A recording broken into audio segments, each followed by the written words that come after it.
Hello, everyone. This is Andreas Pop Culture Guy. Today, I'm back again for another spectacular uh, recap on Africa Olan and the Penguin, episodes 3 and 2 for the Pacific shows, and plus, also gonna briefly talk about Daryl Diskin as well. That also premiered this week. A lot of shows this week that I saw, which is spectacular. Anyway, so let's get into it right now. So we got Africa along first. Let's do that. I really enjoyed episode 3 of Africa Alon. It was fantastic. It delivered on the expectations I really like, on unexpected expectations, I say. So we got our characters reaching at the witch's road, and the covenant will face the different uh, trials and branches of the witchcraft now on to this point. And so one of the cool things about this show that it gave us a lot of more mysteries and intrigues that is slowly developing, and then also paying off other things that were kind of briefly touched on in one division that like got really goosebumps for me that they reveal, which is very cool. So first up, we got the first payoff was the kid, and the which is so basically it's not only Africa that uh, can not only hear the kid, but also the whole witches cannot hear what the kid is going to say. Uh, Learning for his identity. So like they revealed that the kid has this magic spell called the sigil. So the teen sigil prevents any witch from learning his identity, which is interesting. They know something about this, and so we're hopefully going to learn what happened to this kid. Maybe Bephisto did it. Hmm? So for this first trial, the Covenant finds a coastal house with a bottle of wine that everyone but the teen drinks, and then Jen uh, he says, well, yeah, Jane preventively warns Teen not to trust Attica. And of course, this is where learns that Attica traded her child for Darkhold, which is really great. Uh, well, not great to hear, but like it's great development to learn more about Attica as a character. So that is very interesting. So first up, the first part of the show was fantastic. The MVP of the show was the Sharon Davis, played by Deborah Jo White, fantastic actress. If you know her, she's very funny from the That 70s show, and of course the sequel, That 90s show. Um, it Her character was so funny. I mean, first off, her like with the card that was the clue for the first trial, and she thinks the card is this very expensive, 2000 gift card or something like that, invitation card, and then where you get the how you say it, her drinking the wine twice and then just chugging it around down was like hilarious.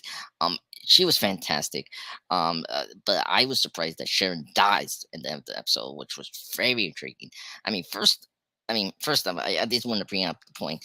They they totally forgot about her while they're making the antidote for their cure of the poison that they had to drink from the wine. So like the fact they didn't grab her hair and then give her the antidote without her hair, like it was very funny how she ended up dying here. But we'll see. Maybe she could come back as an astral protection ghost, maybe. But I mean, the trailers there were some parts that she does come back in the trailers, but I don't know where they're gonna pull that off. So yeah, her death was shocking, and plus the eyes were so blue, like was very horror like, which is really crazy. Um, but yeah, so that was really intriguing. And then you got, I say it, Africa, which I think this is something that's been theorized in the internet. Like, if you check out, I think Africa Harkness hasn't really done the richest road. Like I think she lied to them that she has done this. I don't think she did it. I think she's totally lying. She just knows about the role, but she hasn't done the trial, as she said that she went there before. Like no, she didn't went at all with the witch's role. Like she just heard it as a myth and all that. So it's very intriguing because there was moments in the episode uh that she's like not participating in the trials. Like she didn't drink at first her drink. It was later when the teen like decided to drink it, but she took it just because she didn't didn't want to force the teen to do it. So like she was forcibly had to drink the thing. And then the way plus the her breaking breaking the glass window, was a very indication that she's very desperate to get out of this trial. So very intriguing stuff. Plus, we get a little bit more about her background, like a very untrustful person and like very like how to say it, not ambiguous character, a very like mischief character that has her own agenda and like just uses people for her own game. And you totally see that in this episode. And the reveal of her child being traded for the dark hole is very intriguing. And the fact that we saw her vision at the end of the episode, uh in the cradle and just the dark hole, was very like terrifying and very unique to see her character being vulnerable at that moment. By the way, Catherine, yeah, Catherine, Ha- uh, uh, Hannah, fantastic actress. I think her performance here was really great. Just the way she moves her arms was like very intriguing. Like it tells you a lot about this character and her personality.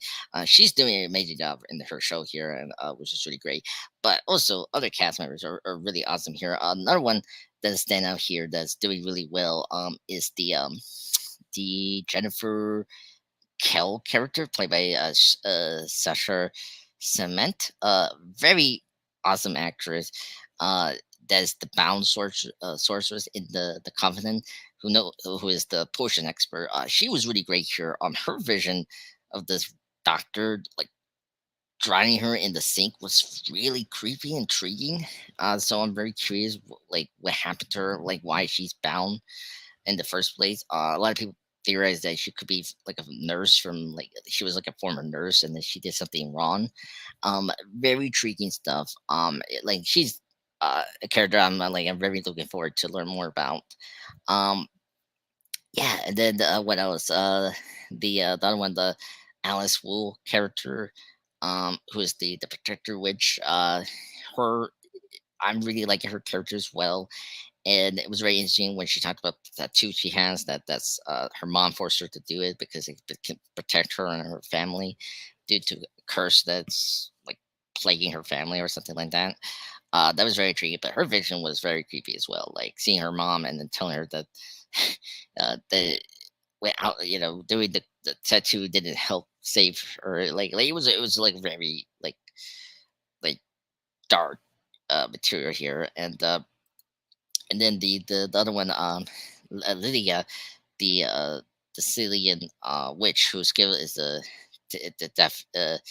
die division. The insight, like was it the insight question of ritual practice.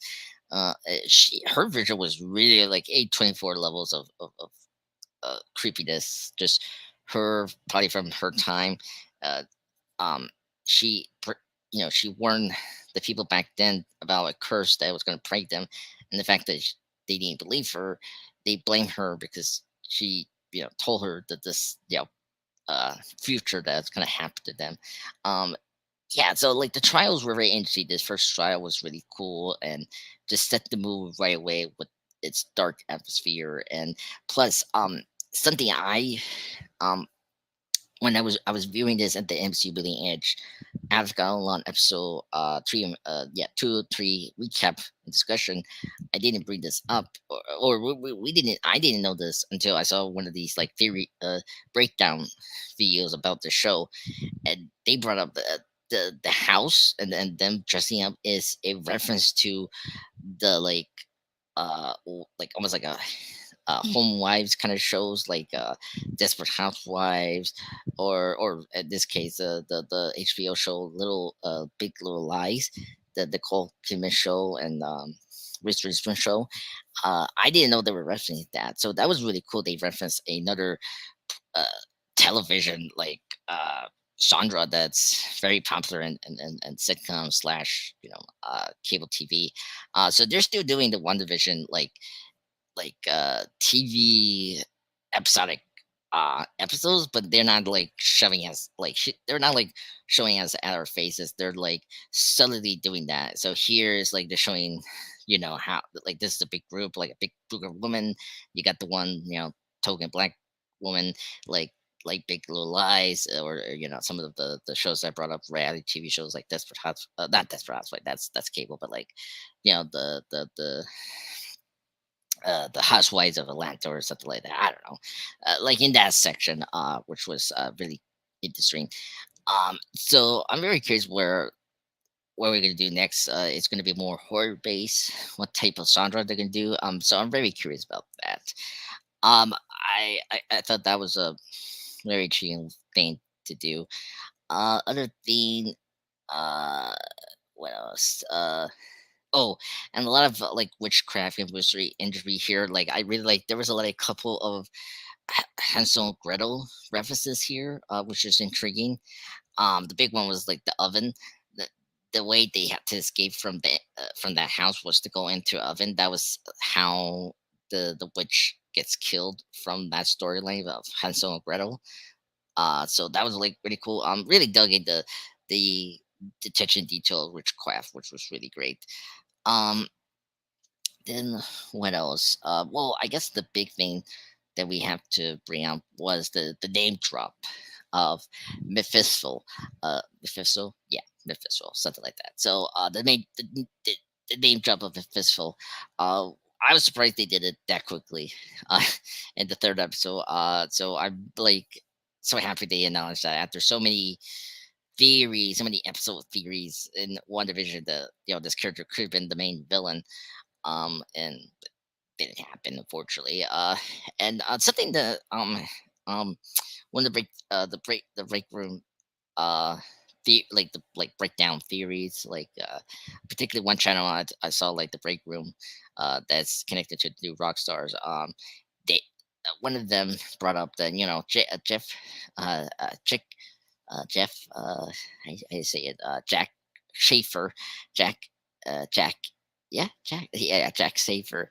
Um, isn't she's not particularly interested in doing like a big villain like plot thing that you usually used to in the superhero genre, like particularly like the Arrowverse was so into like the big bad of like of the season, like example like Arrow with Deathstroke in season two, or like the Flash, like season one with the first Flash, or season two with Zoom, right? Like that's not her main goal as a show running. And so I think this show, like the main villain is Agatha. Like the fact that she hasn't been, like she isn't a expert on doing the witch's role, and the fact that she's like playing them along, like just indicates that she's being the villain for the story. And like the title says all here, like Agatha all along, which is really great. Um, so I think that that's something I do want people to like understand, that maybe we're not gonna get a main villain. Like I think Attica is gonna be our main villain, and that's what's gonna happen here. Let me do something here that'll be kind of fun. Let's do a Easter egg thing that I was kind of surprised we didn't mention in the other show. Um, and explain here. So let me do it here. Uh, Come on, just give me a minute. Sorry, this recap for episode two is kind of like fast and loose right now. Let's see, man, able to do that. Mm,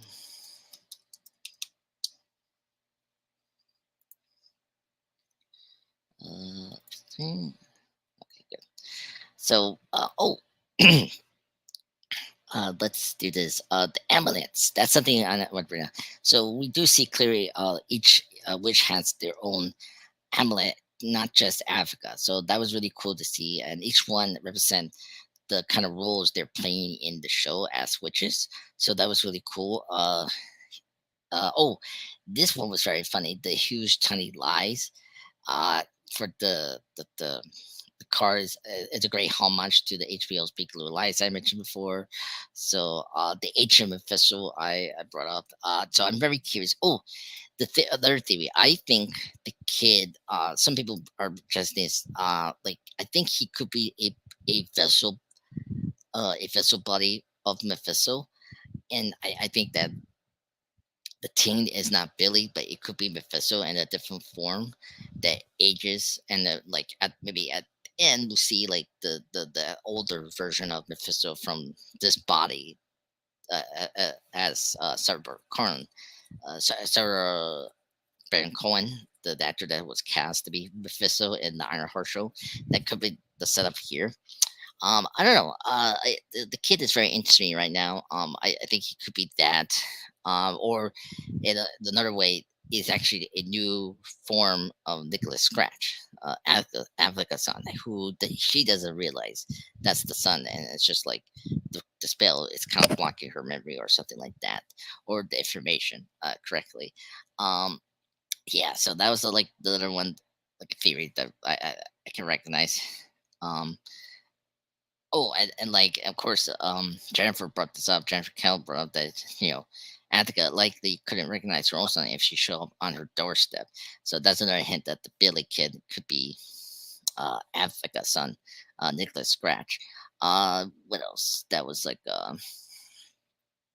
a big thing. Oh, when Mrs. Hart uh gets has a visions. Her vision was very creepy.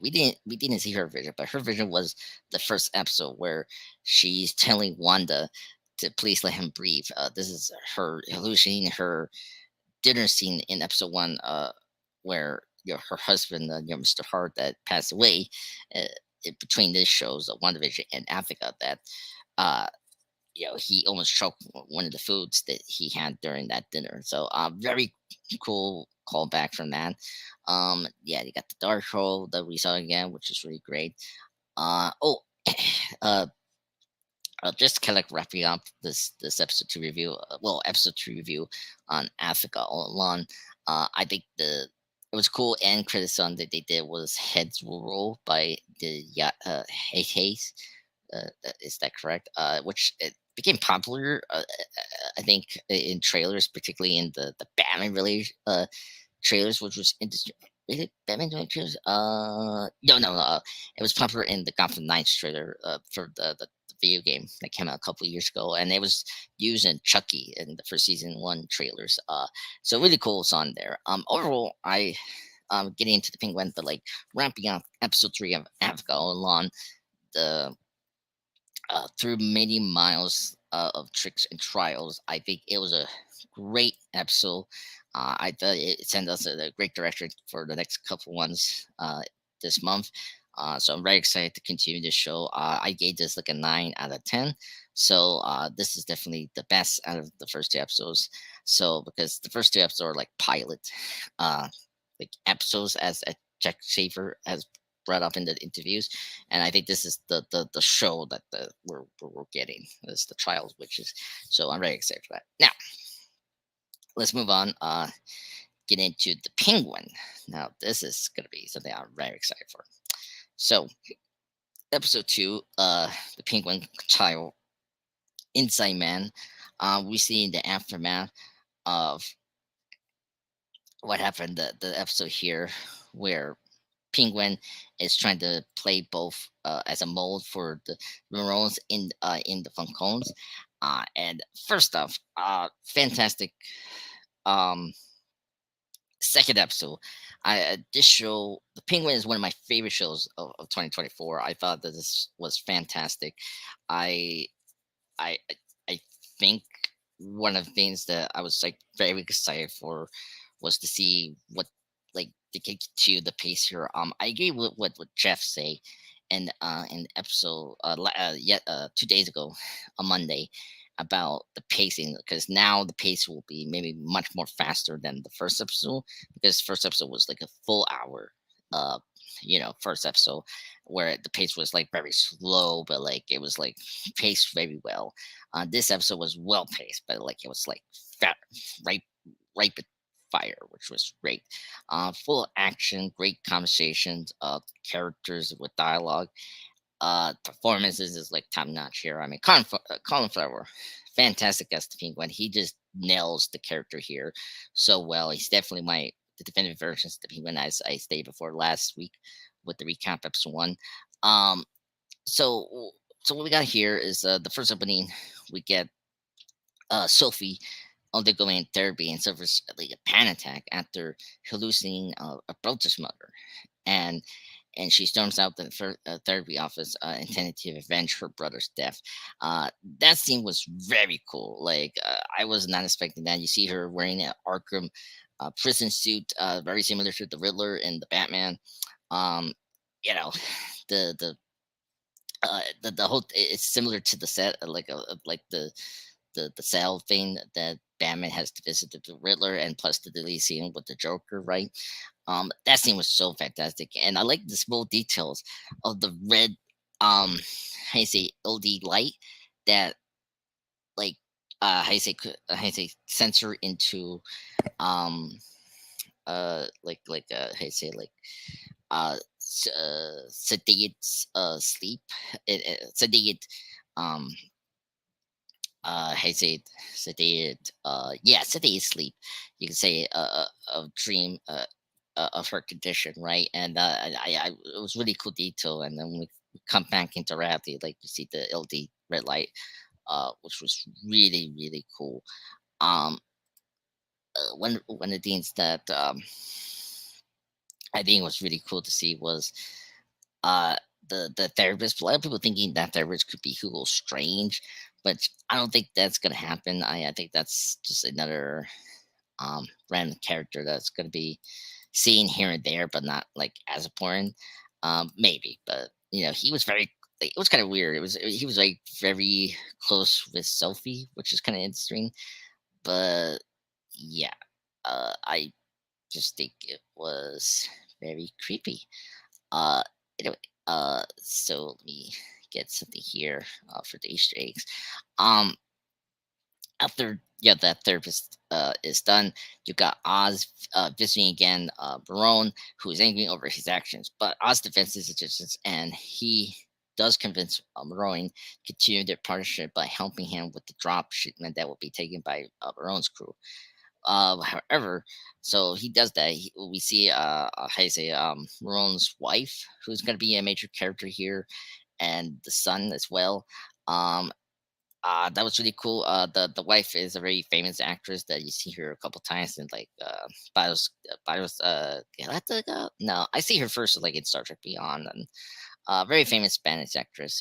She was in X Men: The Last Stand as one of the scientists for Watching It Labs. Anyway, so after that prison visit, Oz has the shipment getting out, but he gets a surprise visit when Johnny Vito appears and forces him to go into the armored truck instead of the car that he was supposed to be there. But thankfully, the Maroon's crew arrives and intercepts the truck, killing many of Falcone's henchmen. And then Oz bravely escapes alive and claims his innocence to Vito.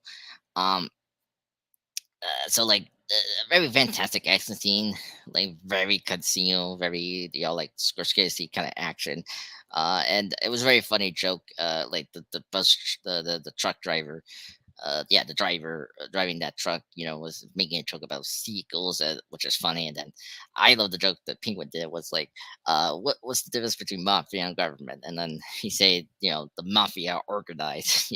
That was funny. So yeah, it was very funny.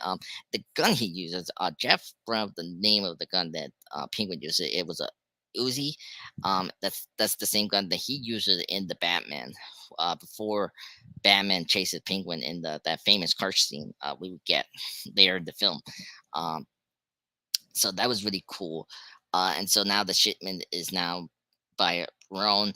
So after um, Sophie comes back for uh, from the therapist's office, right? She hears the commotion about what happened here, and so Sophie is saying that someone in the crew of the Marine in the Falcone's family are cooperating with Verone, and they're the mold. But Falcone's brother Luca is brought in to take Carmine's place as the boss of the family and warns Sophie to stay out of their business. So even more pressure, right? So like after this we get like uh the funeral of her brother, but first Oz is called to his mother's house after Leonard reports that her dementia has been worsening. So that's interesting. So very shocked, and here we get Penguin, learning speaking more Spanish, which it was a great payback. Um, Another reference from the first movie where he spoke he spoke English Spanish well. He told Batman and Gordon about the Rod de Lata, which was funny. So it was great to hear him again to speak Spanish. That was really joy. Very sad for Oz about his mother's her deterioration in her mind. This helps a lot to humanize Oz as a person. So and plus it's very sad that in a situation like us, yeah, you always refuse to get her into permanent care and keeps paying him to stay with her. So very interesting. It's good that we're still checking on the mom. So same time, after Alberto's funeral happens, Sophie bribes a retired GCPD detective formerly on her father's payroll to investigate the heist and the man that finds Everetta, one of the Moron's henchmen that hijacked the drops in the beginning of the episode. So we'll get that. So like Sophie is doing her own thing, and same time, Monroe's wife, then assigns Oz to retrieve that man before they could get him to talk, right? So now Penguin and Vic has to like set up a motion to like get this situation out of in under control, right? So Oz sneaks into the Falcone household and which is hosting the reception for Alberto's funeral during this time, right? And then Victor is trying to sneak the Jews inside Vic's car to expose his affair with Luca's wife that Vita is having, right? But he's forced to leave when Falcone's bodyguard sees him. So that's not gonna work. So Oz finds the basement where Everett is camped, but upon being informed by Victor that he was seen, he's forced to kill um the guy with a switchblade.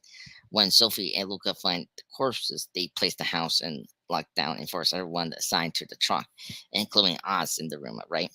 Oz plants the knife on Sophie's enforcer, Castello, and Sophie tries to shoot him, but Luca intervenes and executes uh, Castello himself. So very shocking scene, very like quick. So it was crazy. So feeling that Sophie is clouded by her vendetta, Luca decides that she will be sent to Italy until their business is settled. Uh, Not happy.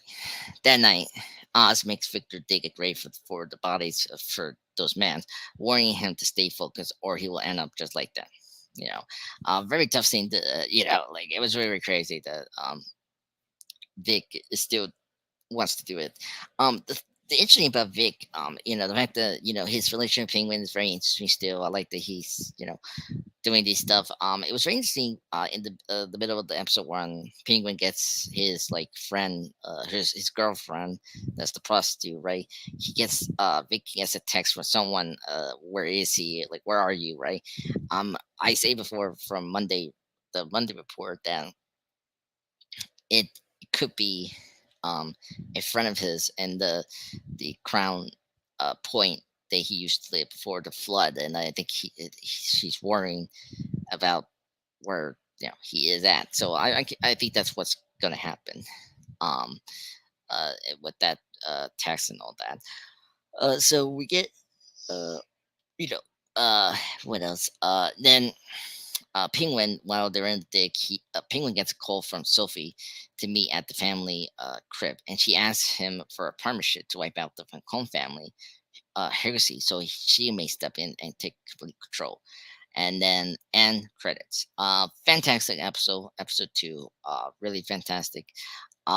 Several things that was really cool to see. Um, that uh was maybe let me see here. I think I had something here. Give me a second. Uh, right.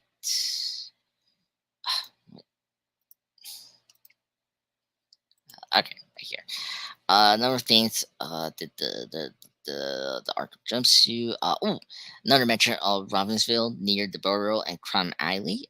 So that was really cool. That's the new drop position that the Funcom family wants to do to move the remains of the penguin shops to there. Obviously, the Robbinsville is the honor of art, comics artist Frank Robinson, who did a lot of the comic books for Batman.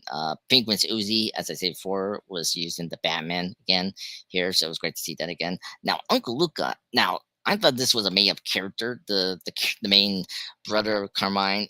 In this episode, I thought they made that up, but here he's actually was from the comic books. I think as he debuted in the original DC Comics in the New 52 timeline, he was killed by the Red Hook, and so this was around the like Batman serial star line. So that was interesting. Another intriguing thing that I like was in the radio when Sophie was driving to find the drug addict GPT detected. Apparently, Gotham's crime has gone up to like 42%. That's very interesting.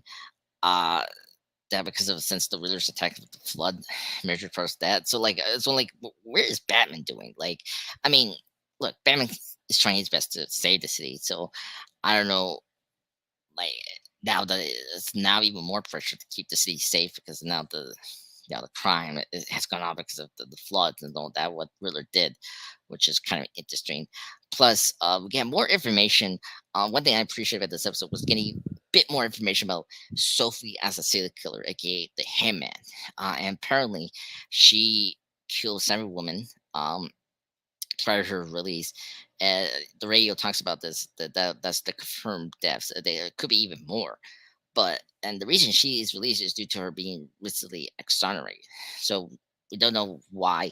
It could be explained later in the series. So that was interesting.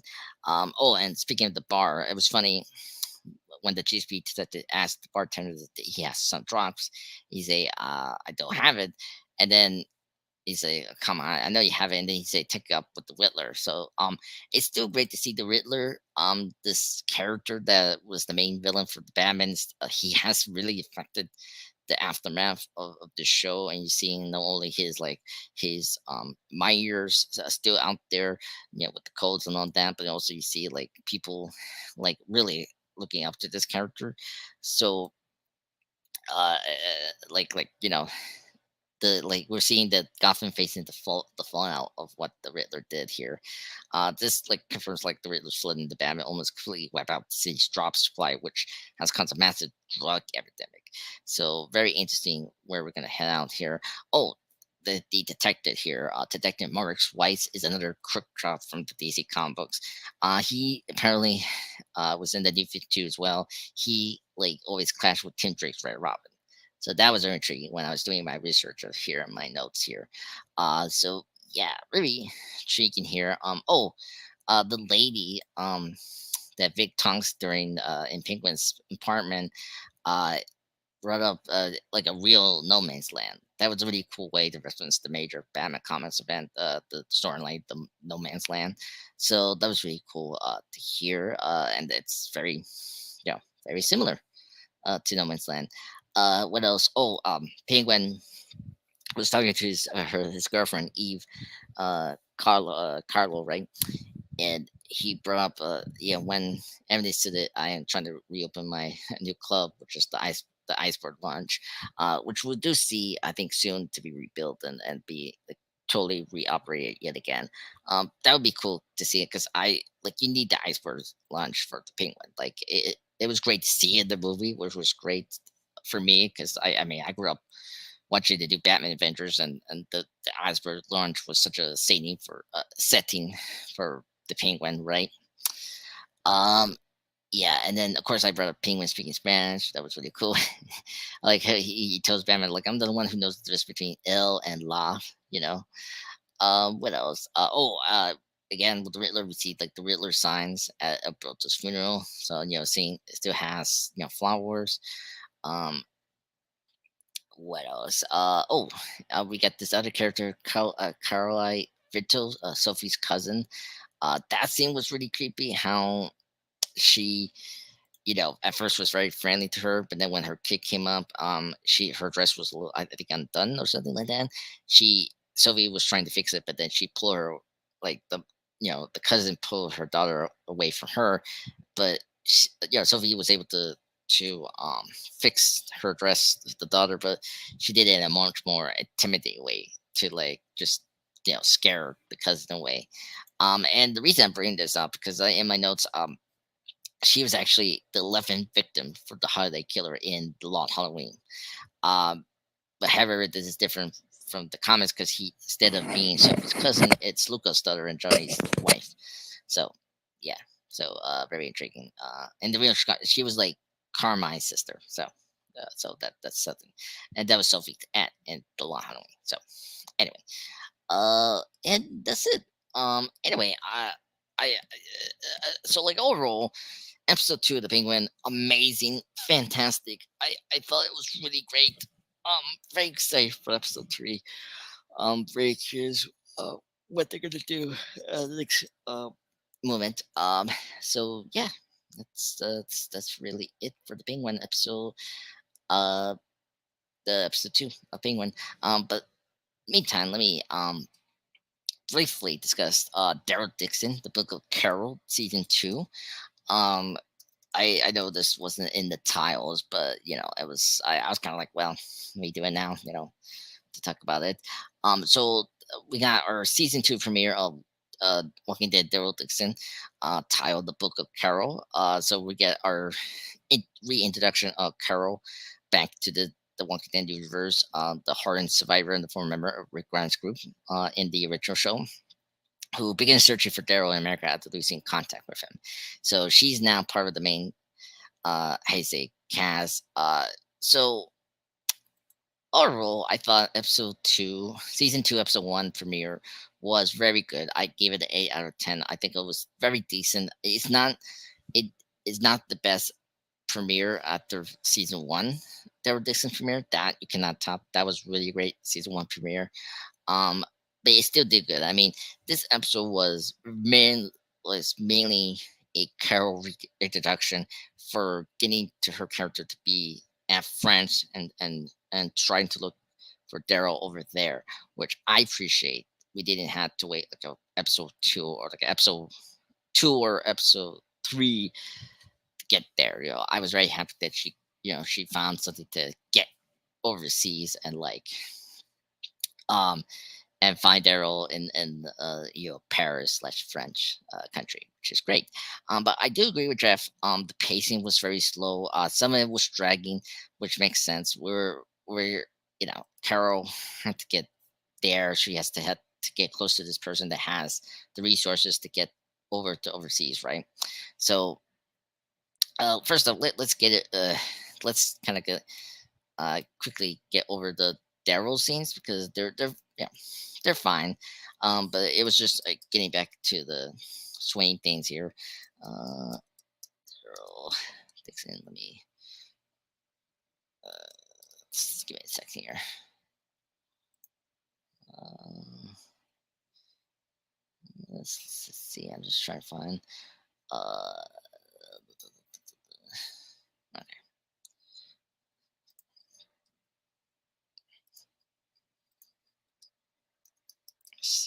just trying to find Easter eggs for this show. Uh, Easter eggs. Uh, Here, can find it here. Recaps and review. Okay, so thankfully, the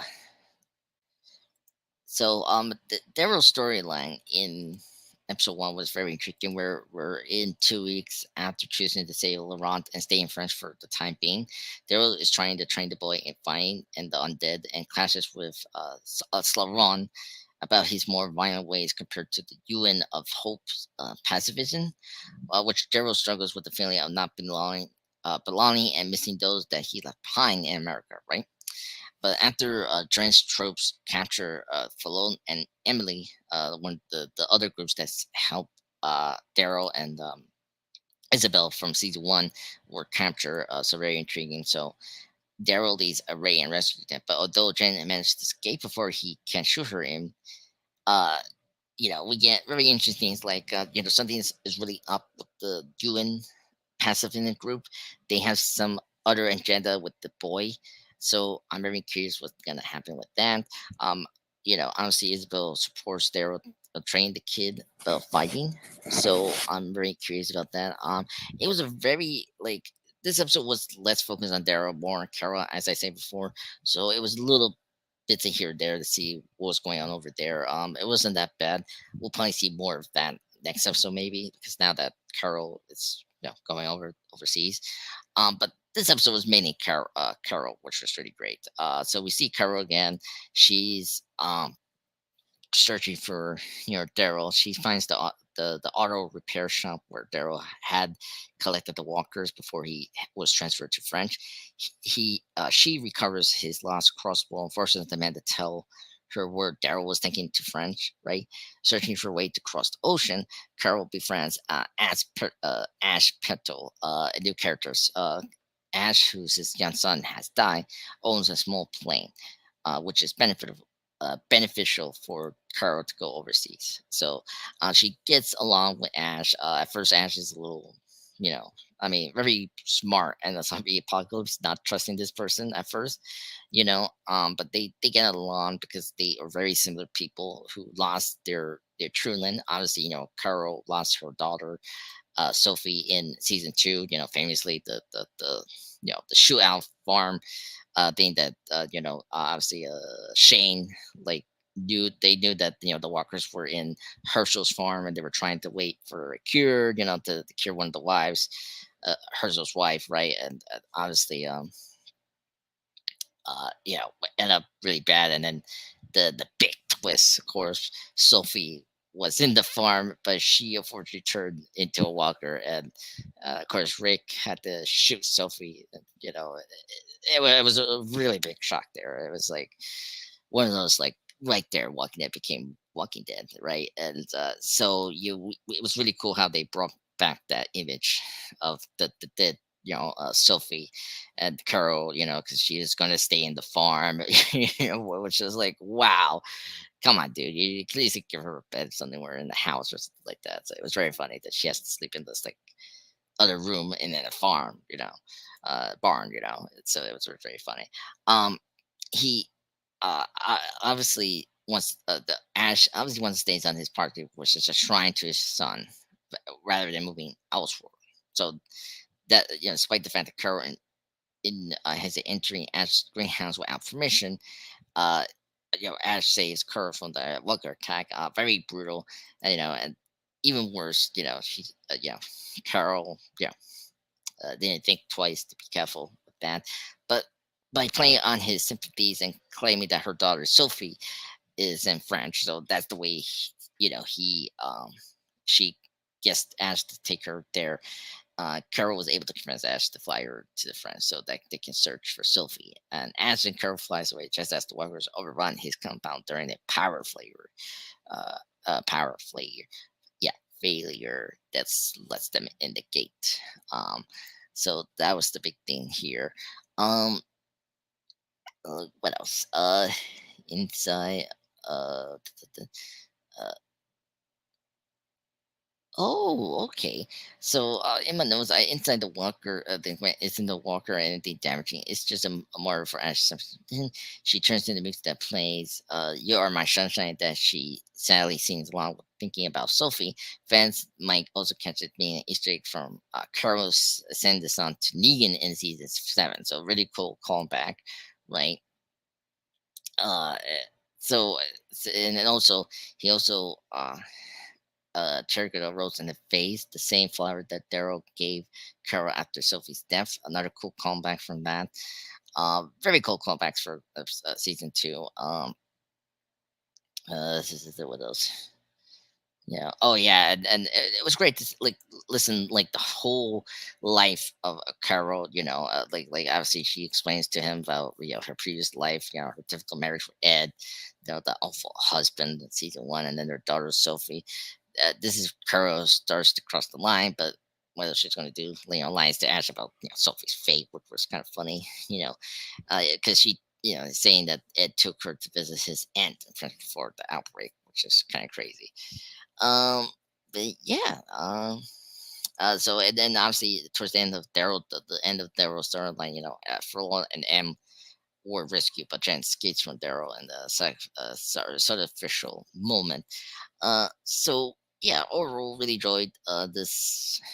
Uh, oh, and then another thing, was very interesting. Apparently Carol has a claustrophobic phobia, a general fear of flying. So she has a flying phobia. So it was very interesting how Ash helps her to breathe in, breathe out. So overall, I thought looking at Daryl Dixon, Book of Carol season two episode one was really good. 8 out of 10, I would say.